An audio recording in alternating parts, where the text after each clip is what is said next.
Let's take a look at leadership versus management. And I think it's very important to make a distinction between the two because over the last few decades, it's really been muddled together, and people think leadership is management or management is leadership, vice versa, and it couldn't be further from the truth. They are two separate things, and I would venture to say almost mutually exclusive, that if you're too much of a manager, then you're actually detracting from leadership.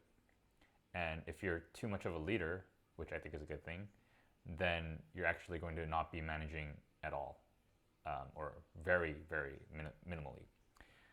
So, management is a relatively recent concept.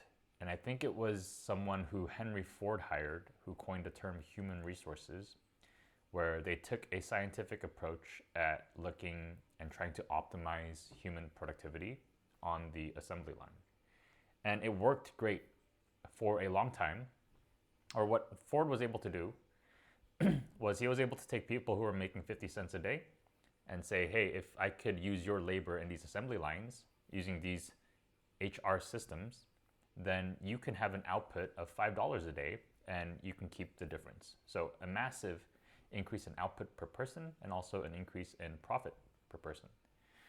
Now, the problem is that management has a ceiling. It only gets you so far, because what happens is you end up with a group of people who are only there to follow instructions.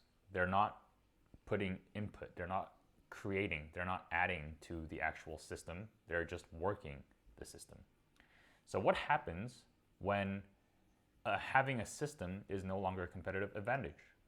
When everyone else has systems, when systems become easy to build, when most of the businesses today operate on information systems, when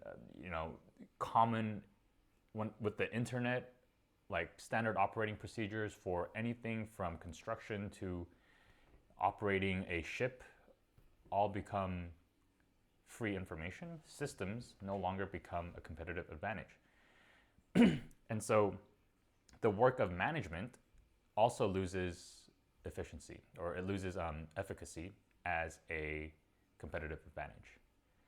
And we've always thought, because managers have held leadership positions for so long, or people, I should say, people in leadership positions were doing the work of management, we believe that our job, if we have a leadership position, is to do management. And so that's why I think we see an influx of managers today and less leaders, true leaders today, which causes all sorts of issues, because I think we over rely on management. And when that happens, the organizational stress gets put onto the people, right? When the organization can't find a competitive advantage anymore because systems are losing competitive advantage, what happens is that organization starts to rely on the old methods of management and saying, why isn't this working anymore? Let's push the people harder. And so all the organizational stress goes onto the people, and we see a lot of the issues that happen today as a result. So management isn't the way forward, all right? And besides, I've been managed. I've worked in organizations. I still do. I work in the Korean American Dental Association, which frankly does a lot of management. A lot of dentistry is in the mindset of management because it is so academic. And it causes a lot of issues. It causes a lot of internal motivational issues. It causes a lot of, funny enough, it causes a lot of inefficiency issues, because management, what it does is it creates an abstraction of what a theoretical efficiency, and typically designed by one person. And then it says, okay, everyone must conform to fit these standards, play by my rules, this individual's rules. And if you don't, then you're fired, you're out, and whatever. The problem with that is that individual doesn't know everything. And now we work with more talented people, not just people we pulled off the street and paid $5. We work with people who have their own intelligence, who have their own, depth of knowledge, And when we put them into this managerial framework, all of those personal insights and things like individual knowledge, it goes out the door. All right. All this organization starts caring about is how well do people fit into this frame, and that frame kind of sucks. All right. So it creates more inefficiency. It doesn't get to leverage people's own talents, and so on and so forth. So leadership is quite the opposite. It's not about managing people. It's not the opposite. It's not even the same playing field. So people confuse the two so much. Management is this thing and leadership is something totally different. All right. Leadership, as John Maxwell says, is about influence. That's one way of looking at leadership. Another way of leadership is seeing it as motivating others or inspiring others to do something they otherwise wouldn't have. So if fitting into the frame of influence. Leadership is helping people see a better path. In my definition, is helping people see a better path, a better vision of what could be, and showing them that it's possible, and leading them and guiding them towards there, being the person who takes the first step, right?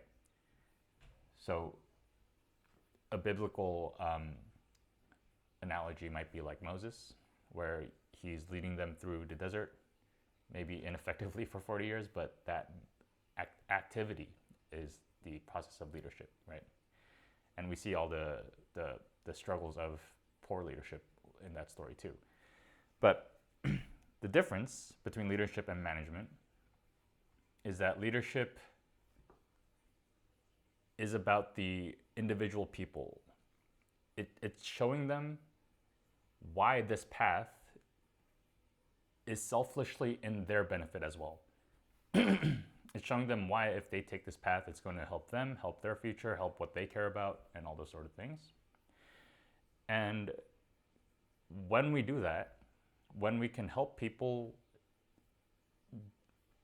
when we inspire them, or when we influence them to approach it in that way, what we create is an organization that is a lot more resilient. When we lead our employees, when we lead our staff members or team members, we create internal motivation. We create self-management, where because they desire the end goal that we have as a group, that they start to manage themselves so that they can better achieve. And so how this happens is that the leader passes on a lot of the authority that he traditionally would have had. All right, so a lot of the control that he would have normally kept for himself, a lot of the ownership, a lot of the rewards, that gets passed on to each of the individuals as well. So I give my team complete agency to solve problems however they think is best. That said, of course, I give them scaffolding. I give them help. I give them a structure, a framework for doing stuff. They do it a couple times and then they're free to improve on it, to change it, to make it easier for themselves, keep the same results, improve the results, right? And management just can't do this because the lens is too narrow. It doesn't see how it can unlock people's potential. It just sees how it can get people to fit into its framework, but the framework is flawed, right? So that's the distinction between leadership and management. And you have to be a leader. If your job, if how you show up in work is management, if it's just putting out fires, if it's just, having meetings, pushing people to do stuff, making sure people are in line, making sure people are showing up on time, that isn't work that is going to push people forward. In fact, management causes more inefficiency. It causes more demotivation. It causes more dehumanization, right? I think this is a big thesis in Stephen Covey's Eighth Habit. I forget what exactly the eighth habit is, but the idea is to give people agency so that they can unlock their own potential. So leadership is how you should be showing up. You should be doing what's called emotional labor, which is the work of making mistakes, of failing, of trying hard things, of making difficult decisions that people are avoiding, of facing challenges, of facing reality, of looking into the future, seeing what resources are available, making plans. Like, these are things that you must engage with, right? Strategic level stuff, not tactical level stuff, not optimizing the day-to-day, but planning the years to come.